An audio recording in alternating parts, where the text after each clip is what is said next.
Let's hear a quick word from our sponsor, the Canadian Association of People Who Use Drugs. Hey, we are a national organization that is comprised entirely of people who use drugs, including our board and staff. Our main purpose is to empower people who are currently use drugs deemed illegal to survive and thrive, with their human rights respected and their voices heard. We envision a world where drugs are regulated and the people who use them are not criminalized. We are survivors of this war, and we will continue to fight for a policy reform that is based in evidence, understanding, and compassion. We didn't start the war, but we will end it. Now back to your regularly scheduled programming. Hello and welcome to today's live broadcast on News. Last week, a podcast hosted by our studio called What in the World went viral for an episode based on the world's 5 pressing issues. In the podcast, they briefly discussed destigmatizing drugs and the effect that it has on laws and incarceration. Well, they briefly touched on it, so let's dive right back into it and get to business. Drug possession is the most arrested offense in North America, with an arrest every 23 seconds. Insane, I know. Decades into the war on drugs, and the world doesn't have much to show for it. North America is now in the middle of an opioid, painkiller, and heroin epidemic that has killed tens of thousands each year, despite tough on-crime policies enforced under the drug war. So obviously, the war on drugs craze and the mass-related, drug-related incarcerations aren't working. So what does that resort to? Decriminalization, that's why. But what does it mean to decriminalize drugs? Well, according to the Oxford Dictionary, the definition of decriminalization is a policy strategy in which non-criminal penalties such as fines are available for designated activities. In this case, activities such as possession of small quantities of a controlled substance. Now, there is a common misconception I want you to know. Legalization and decriminalization should never be mistaken or interchangeable. There is a huge crucial difference. With legalization, both the supply and possession of illegal drugs are legally controlled, much like tobacco or alcohol. Even though there are limits in place for age and possession, you won't be breaking any laws. No country has yet legalized drugs, though. Since decriminalization and decriminalizing drugs actually means a reduction in legal penalties for possession. The focus of drug decriminalization is on drug users rather than suppliers, since it falls in the area between legalization and the correct manner of prohibition. Now that you know what decriminalization of drugs is, you may be wondering, has it been done in North America? Well, let me tell you, buddy. It's a slow and steady process, but let's get into it. First up, on February 1st, 2021, Oregon became the first ever state to decriminalize the possession of small quantities of all drugs. This all came to be because of ballot measure 110, reclassifying possession/penalties for classified drugs like heroin, LSD, oxytocin, as well as others.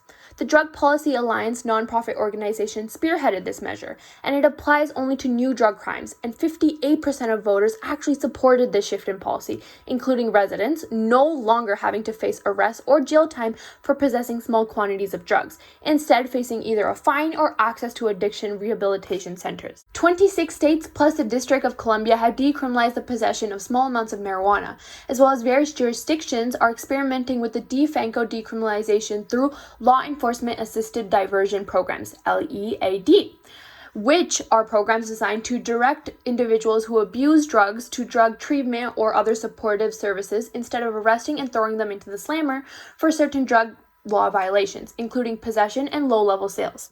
In 2010, Californians voted on Proposition 19, also known as the Regulate, Control, and Tax Cannabis Act. The bill did not pass, but showed a clear sign of change in public opinion with regards to cannabis regulation beyond medical use, which is nice since it means criminalized notions around some drugs are slowly being eliminated. But note that having drugs such as marijuana approved for recreational use will protect users from the harmful effects of the criminal justice system, particularly with regard to prison sentences. It should also contribute to reducing the violence related to the illegal market. Additionally, at federal level, a bipartisan group of legislators has also introduced the first bill ever to end federal marijuana prohibition.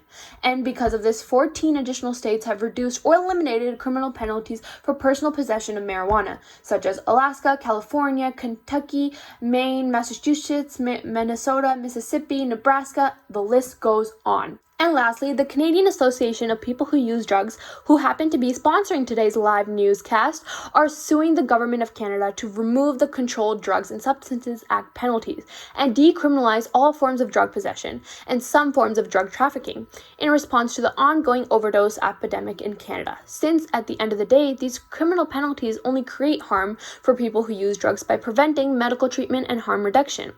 A critical mass is growing in response to over a century of policy failure that has killed over 23,000 Canadians since 2016. Politicians, doctors, and leading public health officials are calling on the federal government to decriminalize drugs to save lives and protect communities after recognizing that prohibition has produced more harm than good. Evidence clearly demonstrates that it is time for a bold policy change away from criminalization towards a health and human rights approach, which is why CAPUD's legal action is rooted in the human rights of people who use drugs and their families. Drug criminalization creates an illegal market for drugs that is unregulated and has become lethal for many individuals who rely on drugs. Drug criminalization also creates fear of prosecution and stigmatization that corrosively blocks people who use drugs from accessing medical treatment and the harm reduction for people who use drugs. The Canadian government its conduct is imposing these criminal penalties, therefore violates Canadians' rights under the Canadian Charter Rights of Freedom. People who use drugs charters rights to life, liberty, and security of the person, Section 7, are violated as they face a dangerous illegal drug supply that threatens their lives and health that they have coerced, with possible incarceration and other penalties against seeking medical treatment and harm reduction. Drug criminalization is also rooted in historic racism and colonialism. This disappropriate effect of criminal penalties related to drugs on Indigenous, Black, and other persons of color's communities. Further violations of their equality rights, Section 15. Drug addiction and dependence is also classified as a disability, and drug criminalization against people who use drugs suffering from these disabilities also violates their equality rights. Finally, punishment of the drug possession and necessity trafficking conduct that is not morally blameworthy with potential imprisonment is cruel and unusual punishment contrary to the people who use drugs' human rights, Section 12.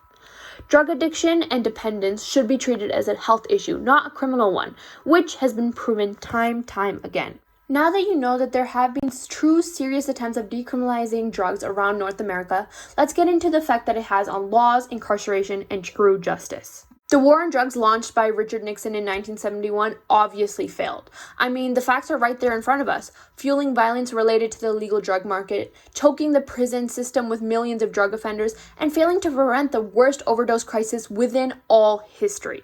But now that places are taking the decriminalization approach like Oregon did, there is an impact on true justice. And what is true justice, you ask? True justice is not throwing drug addicts or dealers into the slammer. It's getting to the root of the problem and fixing it. And it's been seen. I mean, look at Oregon. Now, instead of criminalizing drugs, it's now diverting money from marijuana sales tax in state. $100 million a year will go towards drug treatment programs. This is roughly quadruple the amount the state currently spends. Federal data also suggests that only 1 in 10 people with drug addiction pursue treatment, but any improvement in this area is welcome. Giving access to treatment centers rather than jail time will not only get to the deep systematic roots of historic drug problems, but will also deflame mental health issues that individuals suffer when thrown into prison, which actually leads to more chances of substance abuse upon release. Secondly, the impact on laws and incarceration. Approaches to decriminalize drugs has obviously led to significantly fewer drug-related arrests.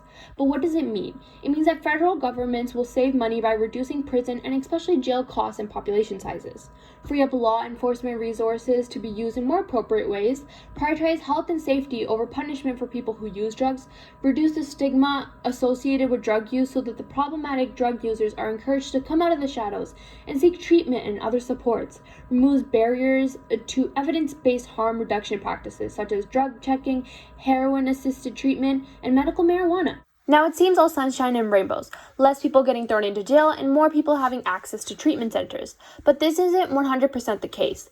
Decriminalization also has fewer but some negative effects on incarceration and laws. Like decriminalization could make it much harder to crack down on really big drug dealers because law enforcement often uses simple possession laws to go after dealers when they can't prove intent to sell. Sellers at retail level are not so often observed to be in the process of making a sale. Often the sellers get arrested for possession because they're possessing the amount they're out to sell.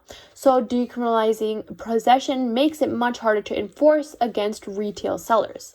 And that decriminalization can also lead to much more drug use in general.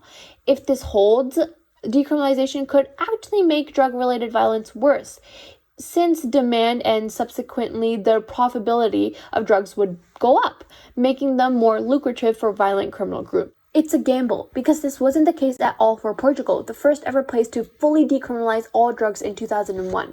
They actually saw a decrease in drug-related deaths and drops in reported past year and past month drug use, according to the 2014 report from Transform Drug Policy Foundation.